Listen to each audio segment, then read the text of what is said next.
Segundo bloque del programa del día de hoy y continuamos escuchando la exposición que el doctor Damián Bersegnasi llevó a cabo en el juicio por ecocidio contra la multinacional Monsanto. Como en todo juicio, además de la exposición testimonial, en este caso del doctor Bersegnasi, hubo una instancia donde el tribunal debe preguntar, debe ampliar la prueba. Y entre las preguntas que le llevaron a cabo, hubo algunas de ellas que estuvieron centradas en la realidad argentina. Por eso el doctor Bersegnasi va a hablar sobre los cambios de nombres, cómo ya no se habla de Ministerio de Agricultura, sino Ministerio de Agroindustria. Bueno, tiene algunas manifestaciones por demás de interesantes y además las vinculaciones con algunas causas judiciales, como la causa de San Jorge, aquí en nuestra provincia, tan emblemática en esta cuestión, ya que es el disparador judicial para poder intentar ponerle un freno. Claro, el tribunal quería saber, además, si más allá de este juicio que se llevaba a cabo en La Haya, había alguna posibilidad de alguna instancia judicial también en nuestro país, y esto es lo que contestó Bersegnasi. Desde diciembre del año pasado no tiene más Ministerio de Agricultura. Desde diciembre del año pasado nuestro país no cree más en la cultura de la producción de alimentos, ahora tiene Ministerio de Agroindustria.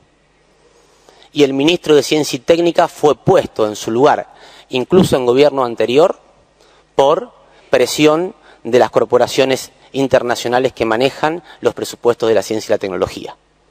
Eso podría explicar por qué los ministerios de salud callan y por qué las universidades públicas también tenemos dificultades para cumplir con nuestra tarea, que es la de producir el conocimiento científico independiente, que debería ser el que se tenga en cuenta para probar estas sustancias y no el que se tiene, que es el que las empresas proponen.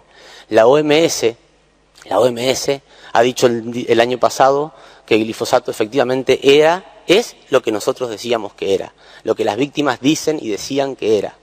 Llegó tarde, como llegó tarde con el tabaco, como llegó tarde con el endosulfán, como llegó tarde con el lindano, como lamentablemente nos tiene acostumbrados a llegar tarde generalmente. Por eso estamos acá, señores jueces, para intentar dar un paso adelante y al menos una vez en la historia dar vuelta a la página.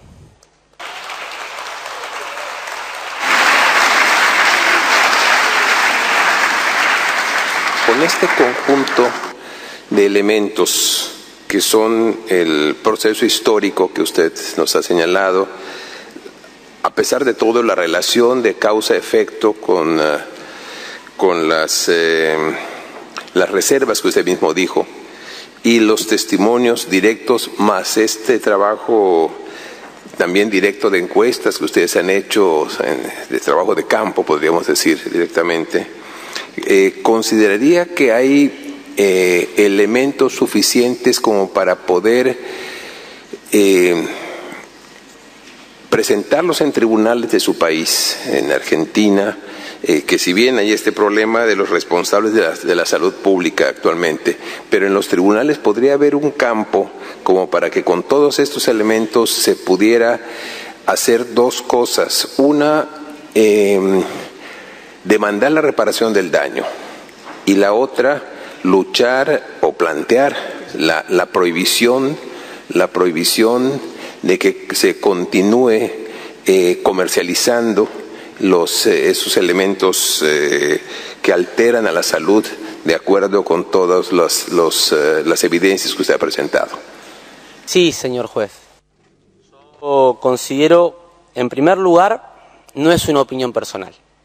Ya existe fallos, hay uno en la provincia de Santa Fe, en Argentina, que es conocido como el fallo San Jorge, que ante la duda aplicó el principio precautorio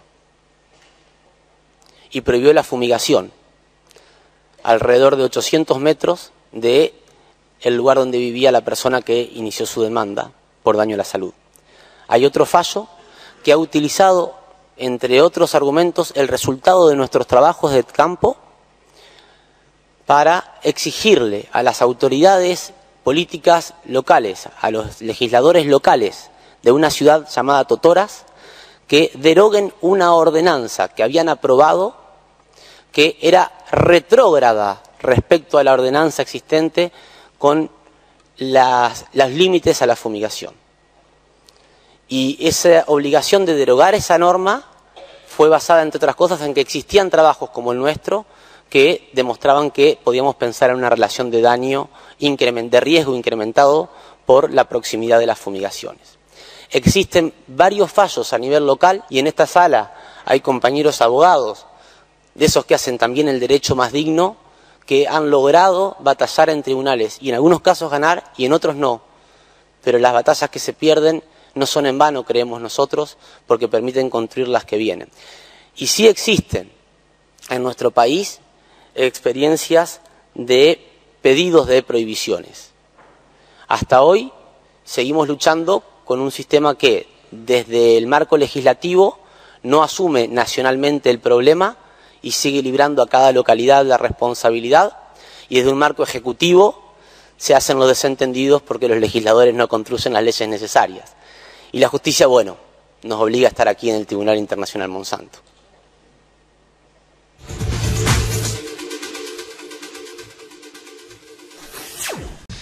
El doctor Berzagnassi fue uno de los tantos testigos, de los tantos expertos que estuvieron declarando en este juicio.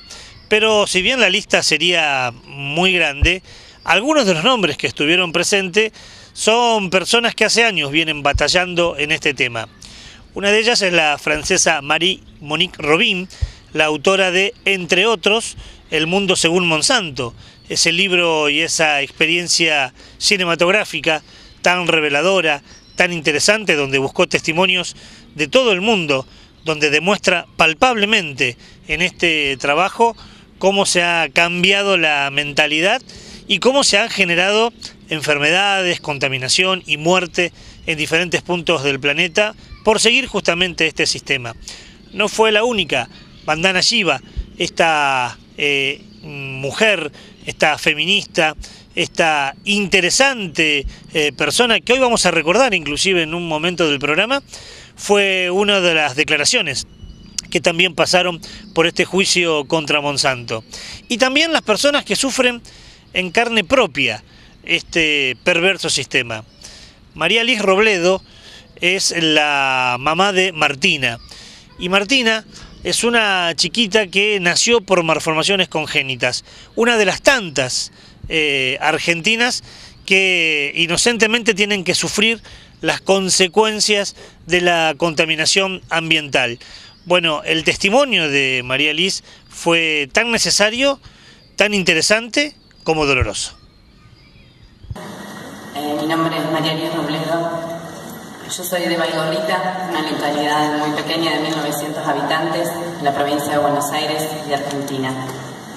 Era el 23 de abril de 2013, nace mi hija Martina.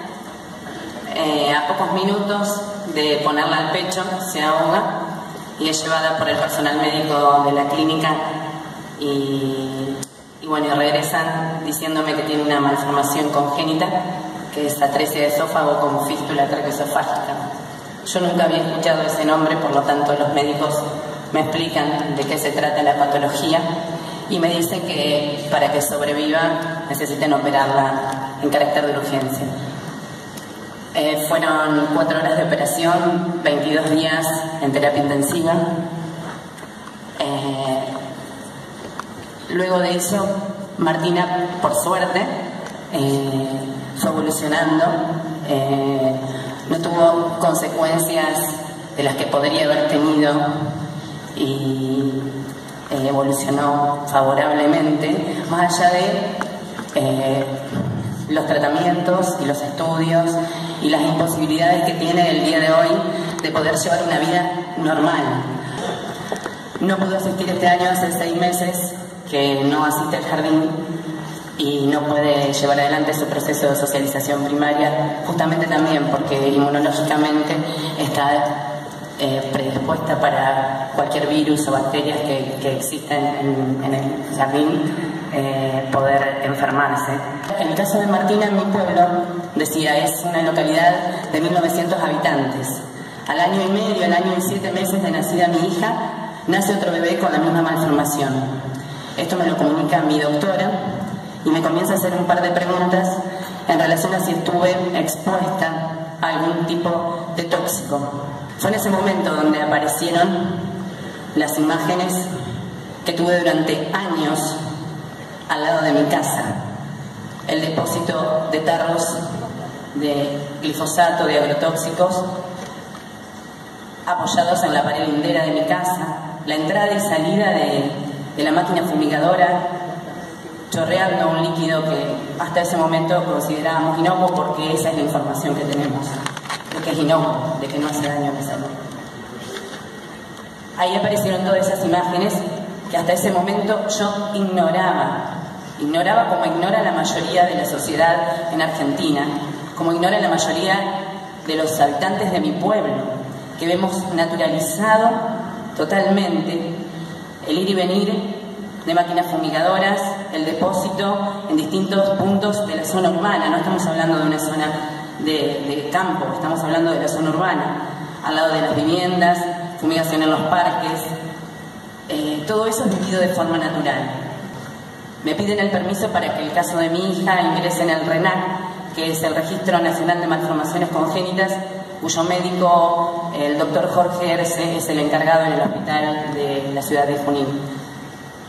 Por supuesto que accedo, y es ese momento en donde, bueno, a uno como mamá, como persona, como mujer, caen un montón de vendas, empieza a ver y empieza a caminar en un sentido donde pueda capitalizar este dolor, este sufrimiento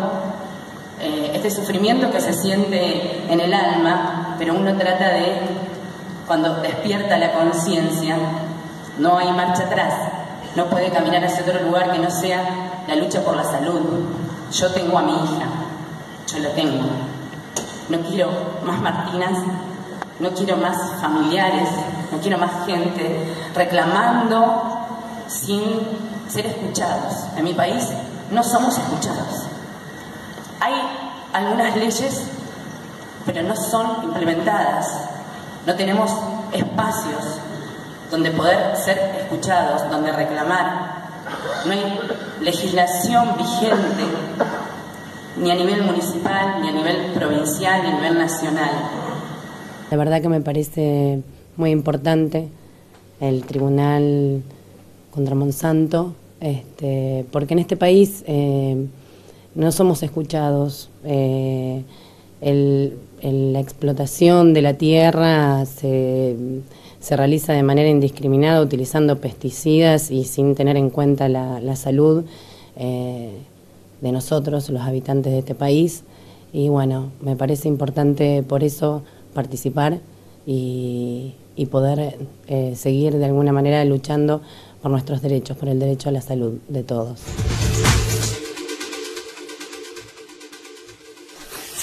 Testimonio desgarrador pero necesario. Es el testimonio de las víctimas, que se multiplican por miles y por miles en los rincones de nuestro país y también de nuestro continente. Terrible además cuando una mamá cuenta lo que le pasó a su hijita, ¿no? Y que muestra en carne propia lo que es la perversidad de este sistema. Segunda luz del semáforo, Raúl, es la luz amarilla del semáforo, es esa noticia que está a mitad de camino y que aborda una temática que también planteamos en Onda Verde, que tiene que ver con las pasteras, sí, con estas pasteras que están en Uruguay y donde, bueno, se dijo que no tenía ninguna consecuencia, pero parece que los estudios dicen que hay contaminación en las dos orillas, ¿no? Pero ¿sabés cuánto tiempo pasó de esto? 6 años desde el fallo de la Corte de La Haya. Se hicieron los estudios de monitoreo y dicen que en las dos orillas hay contaminación. Contaminación leve, dice el estudio. Vamos a ver esto en la luz amarilla.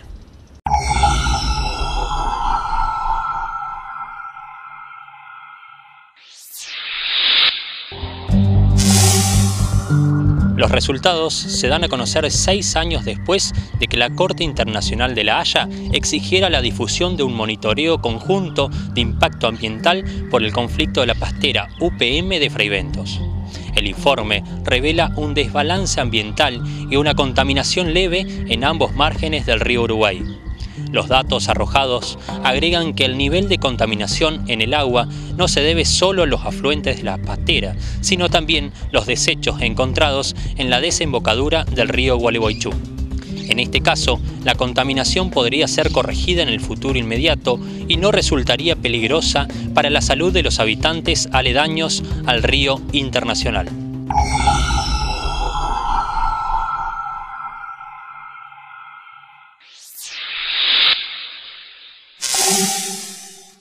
Si incluimos esta información en la luz amarilla es porque todavía estamos a tiempo, ¿no? Todavía estamos a tiempo porque los gobiernos debieran ponerse de acuerdo para trabajar en conjunto y así disminuir el daño que puede llegar a causar esta contaminación. La contaminación se da tanto del lado uruguayo como argentino. En las dos orillas se encontró contaminación.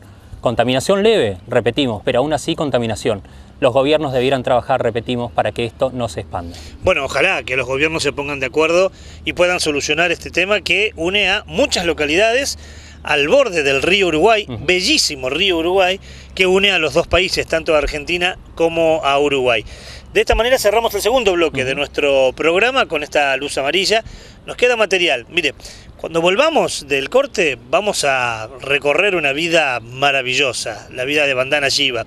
Eso va a ser en el próximo bloque, pero nos vamos de este segundo bloque, como siempre, con estas noticias breves.